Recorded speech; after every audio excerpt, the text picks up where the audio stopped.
जय हिंद दोस्तों, स्वागत है आपका हमारे YouTube channel explore with the Gagan में। दोस्तों, आपने देखा होगा कि पुरातन काल में हमारे ऋषि मुनि, खैर आपने तो या मैंने ऋषि मुनि तो नहीं दिखे, काफ़ी सारे टीवी सीरियल्स में दिखाई गई हैं वो चीज़ें जो कि सच्ची भी हैं। हमारे ऋषि मुनि कहीं ना कहीं मान लो कि पाठ पूजा कर रहे हैं तो क्या होगा, उनकी आत्मा उनसे वहाँ से निकल के कहीं और ट्रैवलिंग कर रही है, राइट। तो उसको वेदों की भाषा में कहते हैं कि सूक्ष्म शरीर की यात्रा। सूक्ष्म माने कि जो दिखता नहीं, जिसको छुआ नहीं जा सकता, बट वो एग्जिस्टिंग करता है, ठीक है दुनिया में। लाइक हवा फील कर सकते हैं लेकिन देखने में सूक्ष्म है, हवा का कोई कलर नहीं है, राइट। उसी तरीके से कुछ छोटे छोटे बैक्टीरिया लगा लो, वो भी हमारे लिए कहीं ना कहीं एक तरीके से सूक्ष्म ही है। लेकिन अगर इस टॉपिक की बात करें तो क्या था कि कोई मान लो ऋषि मेडिटेशन कर रहा है तो उसके अंदर से आत्मा निकल के ट्रैवलिंग करेगी, वो योग साधना के थ्रू पॉसिबल था। उसको कहते हैं कि कोई ऐसी नहीं थी कि उसकी आत्मा जा रही है, ठीक है, वो सबकॉन्शियस माइंड था और वो इतनी कैपेबल थी। अपना मेनली कहते हैं कि ये 9 आयत हैं, लाइक अब ऊपर नीचे दाएं बाएं सामने पीछे, एक वो टेढ़े कॉर्नर, 9 या 12 बोल रहे हैं, लेकिन सनातन में 16 आयत हैं, ठीक है। तो कहते हैं कि वो उसी से टाइम ट्रैवलिंग भी पॉसिबल है। तो ऐसी ऐसी उनके अंदर चीज़ें थी उस टाइम पे। तो उस चीज़ को हम कैसे एक्सपीरियंस कर सकते हैं, ठीक है ना, कैसे हम ये फील कर सकते हैं कि विंग मेडिटेट करके एक जगह बैठे हैं लेकिन मैं कहीं और की जगह को फील करूं। लोग कैलाश में पर्वत ऐसी जगहों पे जाते हैं सूक्ष्म शरीर लेके, हैं योगी आज हैं 400 साल के 500 साल के योगी कैलाश पर्वत पे मिले हैं। मैंने वीडियो भी डाली है एक की, जिनसे बात हुई थी, तो पीछे देख लेना वीडियो। तो आओ शुरू करते हैं और इसके बारे में क्या क्या इन्फॉर्मेशन हमें मिलेगी, जो जो चीज़ें मैं ऐड ऑन कर सकूँगा मैं डेफिनेटली ऐड करूँगा। तो आइए शुरू करते हैं वीडियो। आपकी कॉन्शियस या चेतना बिना फिजिकल बॉडी के आपकी अपनी मर्जी से इस धरती पर या इस ब्रह्मांड में कहीं भी केवल सोचने मात्र से पहुंच जाए और फिर कुछ समय वहां बिताने के बाद वो चेतना शरीर में वापस आ जाए। और जब आप कॉन्शियसली इस फिजिकल बॉडी के साथ पूरी तरह से जागृत अवस्था में हो तो उस यात्रा का सारा अनुभव आपको याद भी रहे। बहुत मुश्किल लगता है ना ऐसी बातों को सुनकर इन पर यकीन कर पाना, लेकिन दोस्तों GVG मोटिवेशन की वीडियो है, गूगल कर लेना, लिंक नहीं डालूंगा क्योंकि यार सर्च करोगे तो ही फायदा होगा। ये सब संभव है एस्ट्रल ट्रेवल से। एस्ट्रल से मतलब आपका सूक्ष्म शरीर या आपकी चेतना। इस अनुभव को OBE या आउट ऑफ बॉडी एक्सपीरियंस भी कहा जाता है। दोस्तों, ऑटोबायोग्राफी ऑफ योगी एक ऐसी बुक है जिसमें परमहंस योगानंद जी ने अपने ऐसे ही कई अनुभवों का जिक्र किया है। जैसे एक योगी जो उड़ सकता है, एक दूसरा योगी जो एक ही समय में 2 जगह पर हो सकता है, और ऐसे ही कई योगी जो सामने वाले व्यक्ति के माइंड को रीड करके ये बता सकते हैं कि व्यक्ति के ब्रेन में क्या चल रहा है।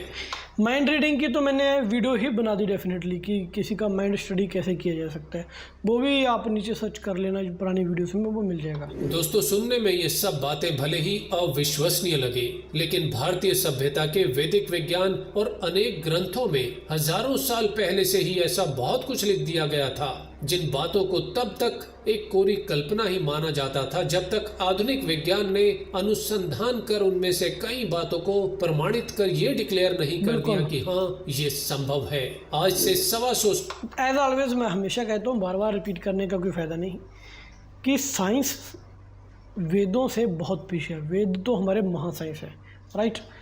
साइंस वेदों की चीज़ों को गलत ठहरा रही है, लेकिन जब वो खुद उस कंक्लूजन के ऊपर पहुंचेंगे तब वेदों की चीज़ सही है। तब ये साइंस वाले, खासकर यूरोपियंस, क्लेम करते हैं कि हमने ये खोज की, जबकि वो हमारे वेदों में पहले हो चुकी है। 90% खोज हमारे वेदों को डिकोड करके हुई है। ऐसा नहीं कि जो मंत्र आपने पढ़ लिया, आप गूगल पे देखते हैं कि इसका अर्थ क्या है, राइट, वो सारा मिल गया और हमने वेद पढ़ लिए, नहीं। वेद जो है वो इनक्रिप्टेड है। इनक्रिप्शन की भी वीडियो मैंने डाल दी है सारी, कि कैसे कोडिंग है वेदों में, कैसे उसको डिकोड किया जाएगा। मैंने ये चीज़ें भी बता दी कि वेद हमारे क्यों साइंस से सुपीरियर है। ये सारे टॉपिक आप पिछली वीडियो में कवर कर चुके हैं। तो अभी यही है चीज़ कि शरीर से कैसे एक बाहर का अनुभव कैसे करें जिंदा रह के, वो भी। साल पहले जब तक राइट ब्रदर्स ने हवाई जहाज को उड़ाने में कामयाबी हासिल नहीं कर ली थी, तब तक हजारों साल पहले लिखी रामायण में उड़ने वाले पुष्पक विमान का जिक्र भी बहुत से लोगों के लिए एक कल्पना ही थी। बिना कंप्यूटर, बिना आधुनिक उपकरणों के वाइट ब्रदर ने नहीं की थी, हमारे शर्मा जी ने की थी। हजारों साल पहले योगी और ऋषि मुनियों के पास कुछ तो ऐसी पावर्स जरूर थी कि वे धरती से चांद और सूरज की एकदम सही दूरी जानते थे। हजारों साल पहले ही हजारों साल बाद तक लगने वाले चंद्र ग्रहण और सूरज ग्रहण के बारे में एकदम सही जानकारी रखते थे। और ना जाने ऐसा बहुत कुछ जो इंसानी सोच और विज्ञान के पास इकट्ठा किए गए अब तक के सारे ज्ञान से बहुत आगे है, जिनके बारे में विज्ञान मौजूदा टेक्नोलॉजी की मदद से कुछ भी एक्सप्लेन नहीं कर सकता।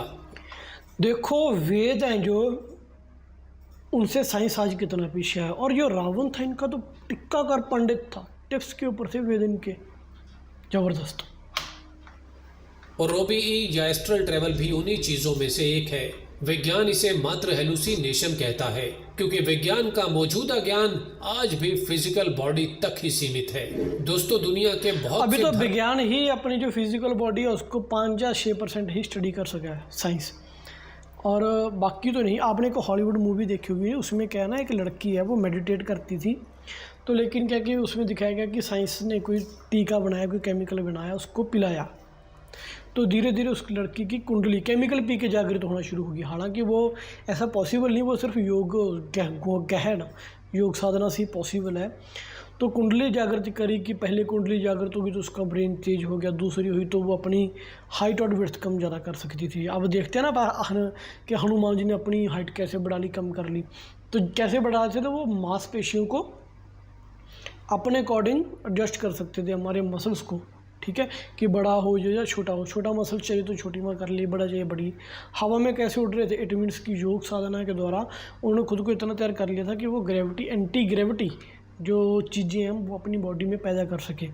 एंटी ग्रेविटेशनल फोर्स यूज़ करके बॉडी की वो उड़ लेते हवा में, राइट। तो ये चीज़ें थी। ग्रंथों, हिंदू धर्म के उपनिषदों और विज्ञान भैरव तंत्र में भी एस्ट्रल ट्रैवल जैसी शक्तियों का वर्णन मिलता है, लेकिन उसके लिए ऋषि मुनि वर्षों तप और साधना किया करते थे, जो आधुनिक लाइफस्टाइल में किसी के लिए भी संभव नहीं है। लेकिन फिर भी बिना किसी बड़ी साधना या तप के भी दुनिया भर में लोग एस्ट्रल ट्रैवल को अनुभव करने का दावा करते आ रहे हैं। आज के दौर में ज्यादातर लोग 3 तरह की कंडीशन में इसे अनुभव करने का दावा करते हैं। Number 1, spontaneous. किसी दुर्घटना या आघात के समय कुछ लोग एनडीई या एस्ट्रल ट्रैवल को अनुभव कर पाते हैं। नंबर 2,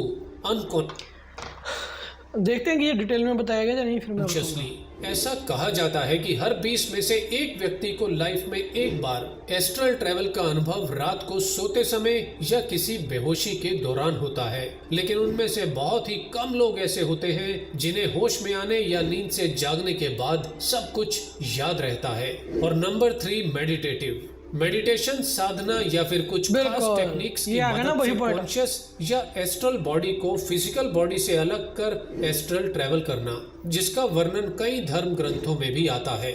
आप बिलीव करोगे, मैं पहले, दूसरे और तीसरे तीनों केसेस से जुड़े अलग अलग इंसानों को मिल चुका हूँ। जी हाँ, मैंने एक बंदे से इंटरव्यू किया, मैंने उनसे बात करी, काफ़ी 4-5 साल पुरानी बात है। कनाडा से बंदे थे, अंटारियो से, उसकी डेथ हो गई, जिसका उन्होंने जिक्र किया ना कि हादसे वगैरह में। तो उसकी जो आत्मा, सोल है, उस डेड बॉडी को देख रही है और साथ में उसकी बीवी को देखती रोते देख रही है। तो वो था एक, मान लो किसी पूर्ण गुरु, पीर फकीर लगा लो, संत का एक शिष्य है। तो वो 4 दिन कहता है मेरी आत्मा, देखो सबकॉन्शियस होकर लेटा रहा वो, ये कनाडा ओंटारियो की बात है।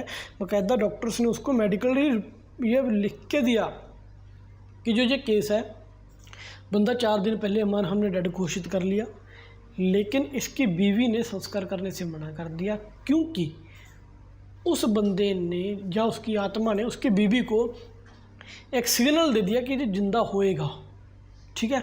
इसी बिलीव से वो 4 दिन वेट करती रही और उसके बाद 4 दिन बाद वो बंदा जिंदा हुआ।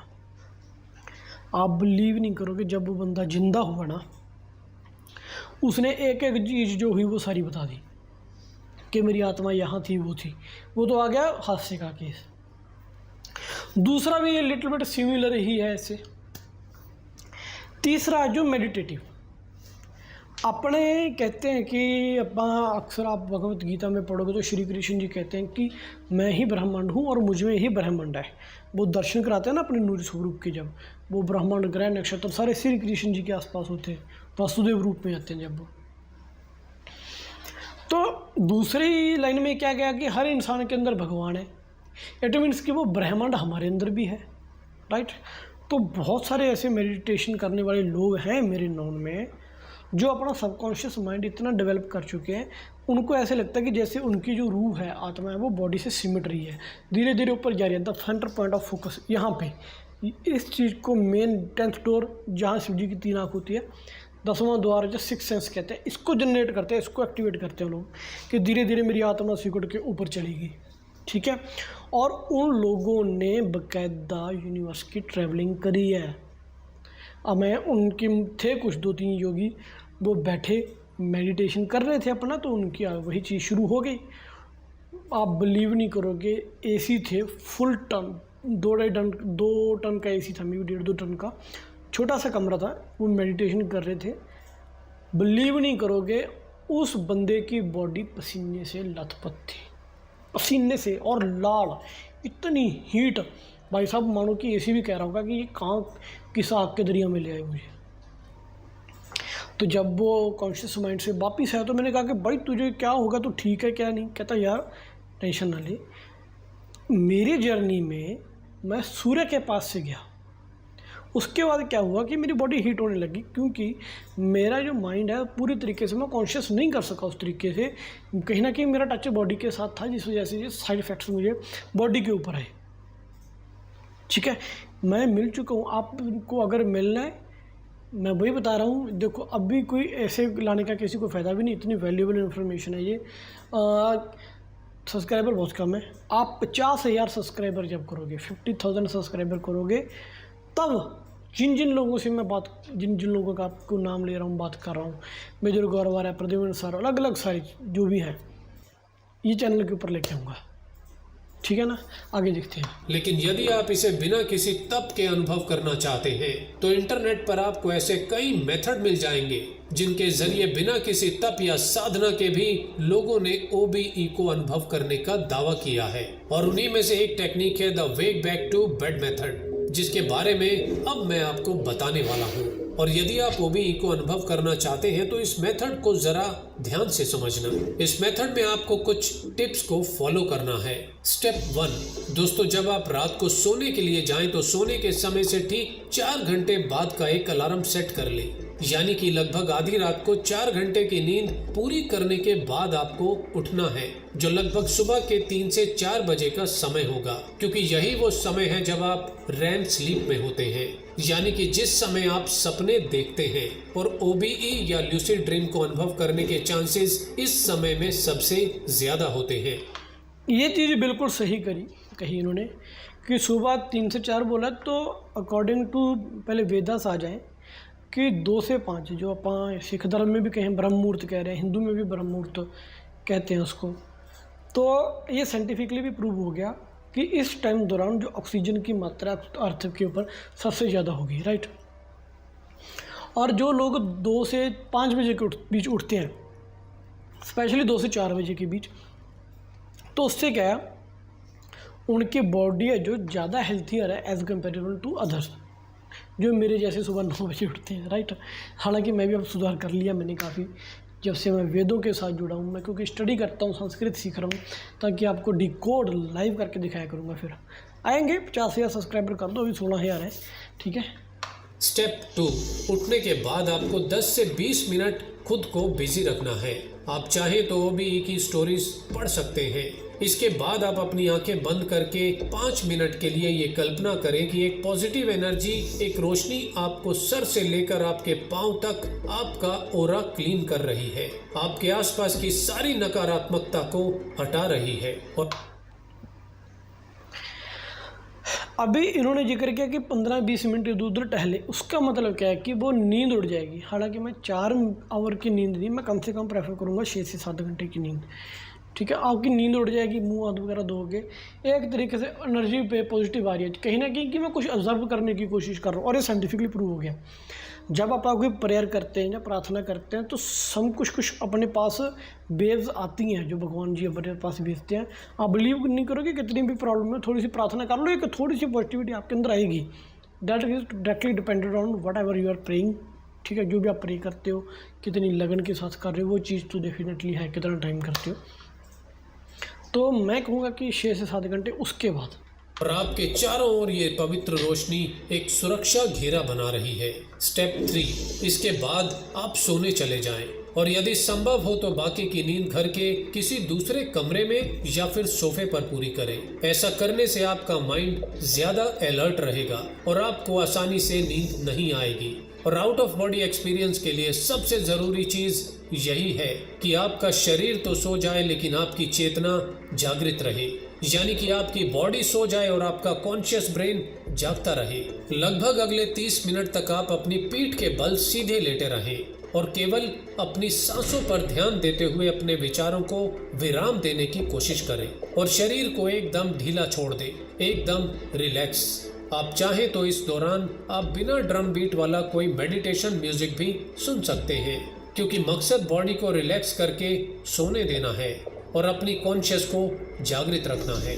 कॉन्शियस ब्रेन को जागृत रखने के लिए सांसों पर ध्यान के साथ साथ 10 से 1 तक उल्टी गिनती दोहराते रहें। हो सकता है शुरुआती कुछ दिनों या कुछ हफ्तों तक आपका ब्रेन कुछ ज्यादा ही अलर्ट रहे, क्योंकि ब्रेन को इस नई आदत को डालने में समय लग सकता है।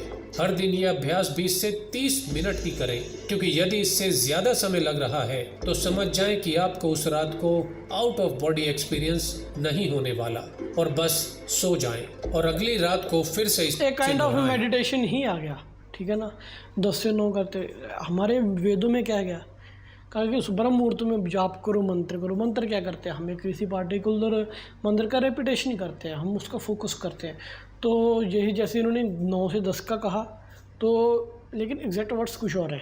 ठीक है, जो कि एक तरीके से देखो, ये नंबर सिस्टम आपको पॉजिटिव वाइब्स नहीं लेके आ सकते, वो कुछ वैदिक मंत्र ही हैं जो हमें पॉजिटिव वाइब्स लेके आएंगे। वेदर हनुमान चालीसा लगा लो, कुछ भी लगा लो, राइट। तो उससे क्या होगा, जब आप रिपीट करते रहोगे तो 1 महीने 2 महीने बाद आपका माइंड उस चीज़ को अडॉप्ट करना शुरू कर देगा। वो चीज़ आपको दोहराने की ज़रूरत नहीं पड़ेगी। आपके जैसे कहते हैं ना कि अंदरूनी मन लगा लो, सबकॉन्शियस माइंड में चीज़ रिपीटेटिव चलती रहेगी अपने आप। तो ये काइंड ऑफ मेडिटेशन ही आ गया। बस इसलिए थोड़ा सा इस वीडियो में जो बताया कि लैंग्वेज चेंज होगी।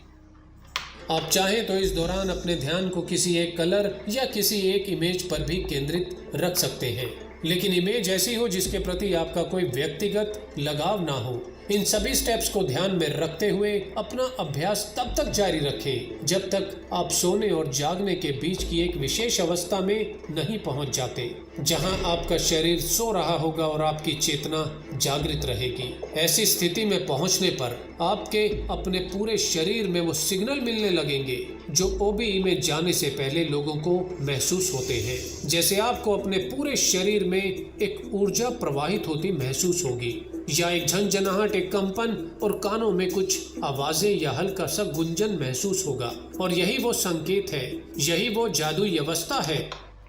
इन्होंने म्यूज़िक की जैसे वो जिक्र किया ना कि एक सनसनाहट सुनेगी, उसको कहते हैं हमारे वेदों में जो कहा गया वो क्या, धुर की बाणी सिख धर्म में एक था, अभी वेदों में उसको वर्ड बकायदा पार्टिकुलर नाम दिया गया इसको। तो क्या है कि जाहिर सी बात है कि हम वो एक म्यूज़िकल इंस्ट्रूमेंट की तरह हैं, वो हम सुनना शुरू कर देंगे। जैसे ही हम उस म्यूज़िकल इंस्ट्रूमेंट लगा, जब मान लो कि जैसे कोई दूर हमारे कोई म्यूज़िक बजा रहा है ना, तो हम उसकी तरफ दे जाते जाते जाएंगे, अरे कहाँ बज रहा है कहाँ बज रहा है, तो आप कहीं ना कहीं उस चीज़ को फॉलो करना शुरू कर दोगे। वही होती है कि आपका सबकॉन्शियस माइंड एक्टिव हो गया। जहां आपकी बॉडी सो जाती है और आपकी चेतना जागृत रहती है। इस अवस्था को स्लीप पैरालिसिस भी कहा जाता है। इस कंडीशन में आपको खुद को जितना हो सके शांत रखना है, एकदम रिलैक्स। क्योंकि देखो, अगर ये रास्ता अपनाओगे, इसका बता देता हूँ, मेडिटेशन करोगे, जो मैंने वैदिक मंत्र की बात करी, तो फिर आप काल्म रहोगे, कूल डाउन, राइट। ये चीज़ रहोगे और 4 घंटे करोगे तो आपको कहीं ना कहीं चिड़चिड़ाहट, गुस्सा, ये चीज़ें आएंगी। मैं एक्सपेरिमेंट कर चुका हूँ, इतना गुस्सा आने लगा, इवन के कुछ लोगों को ऐसा कुछ भी बोल गया जो नहीं बोलना चाहिए था, राइट। तो ये चीज़ मैंने आपको बता रहा हूँ। खुद को शांति से सरेंडर कर दे। ऐसा करने से आपका सूक्ष्म शरीर फिजिकल बॉडी से अलग होकर या तो धीरे धीरे बेड से लुढ़क कर नीचे की तरफ आएगा या फिर ऊपर उठने लगेगा, और तब आप इस अद्भुत अविश्वसनीय अनुभव को महसूस कर पाएंगे। एक ऐसा अनुभव जहां आप बिना किसी सीमा के, बिना किसी पासपोर्ट के, बिना प्लेन के, केवल अपने मन की गति से कहीं भी जा सकते हैं। अब मन की गति क्या है? मन इज लाइक अवर थॉट। हम क्या सोच रहे हैं? मैं ये सोच रहा हूँ कि आज मैं शूट कर रहा हूँ, मैंने अब भी शूट करते करते सोच लिया कि अगली लाइन मैंने बोल लिया कि मैं यूएसए में बैठा शूट कर रहा हूँ। कितनी तेज स्पीड है ना। अभी मैं आज इंडिया बैठा हूँ, यूएसए, चलो कनाडा, यूएसए से कनाडा, यूरोप में आ गया, यूरोप से मैं चाइना में चला गया, चाइना से ऑस्ट्रेलिया, कितनी देशों का भ्रमण कराया सिर्फ with in 2-3 seconds. This is called the मन की स्पीड, राइट। तो ये चीज़ इस आपको दुनिया समझाना। या फिर किसी दूसरी दुनिया जहां चाहे घूम सकते हैं। हो सकता है शुरुआत में यह अनुभव कुछ ही सेकंड्स या मिनटों के लिए हो और आप अपने कमरे के आसपास ही घूम सकें, लेकिन जो ये फार्मूला तो हो सकता है सिर्फ दुनिया दिखाए, लेकिन वैदिक जो मंत्रास हैं हमारे, वो आपको ऊपर की शेयर भी कराएंगे। मैं 101% श्योर हूँ, क्योंकि हमारे ऋषि मुनियों बाकायदा सबकॉन्शियस माइंड वहाँ पे गया, उनका सूक्ष्म शरीर वहाँ पे गया और उन्होंने दूरी एनालिसिस करी, तभी हमारे वेदों में वो लिखी। कि निरंतर अभ्यास से धीरे धीरे समय और सीमाएं दोनों बढ़ती जाएंगी, और जब भी आप वापस अपनी फिजिकल बॉडी में आना चाहें तो बस अपने शरीर में वापस आने की सोचें और 1 से 10 तक गिनती गिने और अपने शरीर के हर अंग के बारे में सोचें, पांव से लेकर सर तक। ऐसा करने से एस्ट्रल बॉडी फिजिकल बॉडी में वापस आ जाएगी। और दूसरा तरीका है, जब आप एस्ट्रल ट्रैवल करते हैं तो आपकी एस्ट्रल बॉडी फिजिकल बॉडी के साथ हमेशा एक सिल्वर कॉर्ड से जुड़ी रहती है। आप उसका पीछा करते हुए भी शरीर में वापस आ सकते बिल्कुल। हैं खुद से। अभी एस्ट्रल कोर क्या है, ये अभी इन्होंने जिक्र किया। हर एक चीज़ की, जैसे आज कहते हैं ना कि यूनिक आइडेंटिटी है, आधार कार्ड लाइक, है ना। तो ऐसा नहीं कि मेरा मान लो मेरी जो आत्मा, मेरी रूह ऊपर चली गई सबकॉन्शियस होके, राइट, तो कोई पीछे से कोई और आत्मा आके मेरे शरीर में घुस जाएगी, फालतू की बकवास है। किसी की कोई आत्मा, कोई भूत प्रेत किसी के शरीर में घुस नहीं सकता, ठीक है। ये वेदों में की बात कर रहा हूँ मैं, ये ऐसा कभी नहीं हो सकता। ये होता है मेंटली डिसऑर्डर्स। कोई कहता है मुझे कुछ दिख रहा है, कोई कहता है मुझे नहीं दिख रहा, मेंटल डिसऑर्डर्स। अगर किसी को मैं बता रहा हूँ, जितने के मैंने वेद पढ़े, जब मैंने द वॉइस ऑफ सिम्फोनियस क्या है, द वॉइस ऑफ सिम्फोनियस में भी आपने वर्ड ये पहली बार सुना हो। हम जब बैठे होते हैं कहीं भी, एक कुछ पार्टिकुलर लोगों को ये पावर होती है कि वो बैठे हैं, तो बैठने के बाद क्या होगा, वो स्टडी कर रहे हैं। तो मान लो मैं किसी के पास गया, उस बंदे के पास कि सर ये दिक्कत है, मुझे क्या करना चाहिए, तो वो अपनी जो द वॉइस ऑफ सिम्फोनियस वो क्या करेंगे, यूज़ करेंगे, लाइक कि एक तरीके से मेडिटेशन की अवस्था में बैठेंगे, तब उनको अंदरूनी ज्ञान होगा, वो आपको बताएंगे कि ये चीज़ें हैं। और जिन लोगों को ये चीज़ हो रही है, एक्सपीरियंसेस हैं मेरे, ऐसे लोग, मैं ऐसे उल्टे सीधे काम ही करता हूँ सारा दिन। अभी कहते हैं ना कि अंदरूनी जलन, मैदा, जिसका कहते हैं ना, अभी हिंदी में मैदा कहते हैं, अभी मैदा कहते हैं, हिंदी में क्या कहते हैं पता नहीं, मैदे को क्या कहते हैं। तो उसमें जलन है, उसमें हीट है, तो आप कुछ ना कीजिए, जिसको कहते हैं कि मुझे कुछ दिख गया, वो हो गया। सुबह 4 बजे उठ के, एक तो ज़रूरी है कि आप 1 घंटा मेडिटेशन करें, 3-4 बजे उठ के। नींद उससे पहले 6 से 7 घंटे की प्रॉपर हो। ठंडी चीज़ लें, तली हुई चीज़ ना खाएं। और उसके बाद जो मेनली आप यूज़ करें कि अपने खाने में गुलाब को शामिल ज़रूर करें। पर्सनल एक्सपीरियंस है, इस्तेमाल कर लेना, 90% रिजल्ट मिल जाएगा अगर आपको फेथ के साथ लोगे। कहते हैं ना कि आप हमें बिलीव है यार, तो जब आपके माइंड ने अडॉप्ट कर लिया कि हाँ मैं ठीक हूँ, दैट मीन्स आप ठीक हो। जब आपके माइंड ने अडॉप्ट कर लिया आप गलत हो, बीमार हो, तो आप बीमार हो। मैंने 101 डिग्री 102 डिग्री बुखार में भी काम किया, तब भी नहीं हारा। मैं सही सलामत भी बीमार होकर माइंड की वजह से बैठा हूँ। एक्सपेरिमेंट्स अकॉर्डिंग टू वेदास करने चाहिए, लेकिन उससे पहले हमें उसकी नॉलेज होनी चाहिए। तो ये वही चीज़ है कि लिंकिंग तो होती है मेरे शरीर की किसी और मेरी आत्मा के साथ लिंकिंग है, ठीक है। अभी कुछ लोग कहते हैं कि जी ये नरक स्वर्ग है, तो शरीर तो यहाँ जल गया। नरक में कहते हैं कि जिंदा जलाएंगे, कैसे जलाएंगे।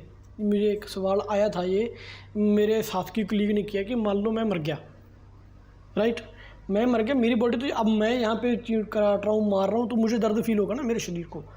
तो नरक में मैं जाऊँगा, मेरी आत्मा तो मर गई, मेरी आत्मा को क्या दर्द होगा? वो तो एक सूक्ष्म है, उसमें तो हवा भी पास होती है। कोई काटेगा पीटेगा कैसे करेगा, कोई कैसे होगा वो? जब कोई इंसान मरेगा, आप कहते हैं ना कि 13वीं है, वो 13 दिन की जो यात्रा है ना, क्या है कि अकॉर्डिंग टू वेदास बताऊंगा कि वो हर पड़ाव पे उनको अगर कर्म खराब है तो सूक्ष्म शरीर मिलेगा। सूक्ष्म शरीर को ही सूक्ष्म शरीर के एक तरीके से ऊपर के हिसाब से वो बॉडी मिलेगी। उसके बाद उस बॉडी को तेल के कड़ाहे में, आग में, टुकड़े के, वो वहाँ से गुजारा जाएगा। वो बॉडी बाकायदा पेन फील करेगी। जब आप टूट फूट के गिर के लाचार हो गए, तब उसके बाद क्या होगा, आपकी एक तरीके से डेथ होगी, फिर आपको नया शरीर रिन्यू करके दिया जाएगा, फिर आपके साथ वो चीज़ होगी। ये है एक्सपीरियंसेस नरक स्वर्ग के, जो मैंने लोगों से अनुभव किए, जो डेथ से मरने के बाद ज़िंदा हुए। कोई 2 दिन बाद ज़िंदा हुआ, कोई 1-2 घंटे के बाद ज़िंदा हुआ। कुछ लोगों का कहना है कि ये एक सड़क है, रोड है, एक तरफ अच्छी चीज़ें हैं, दूसरी तरफ ख़राब चीज़ें हैं।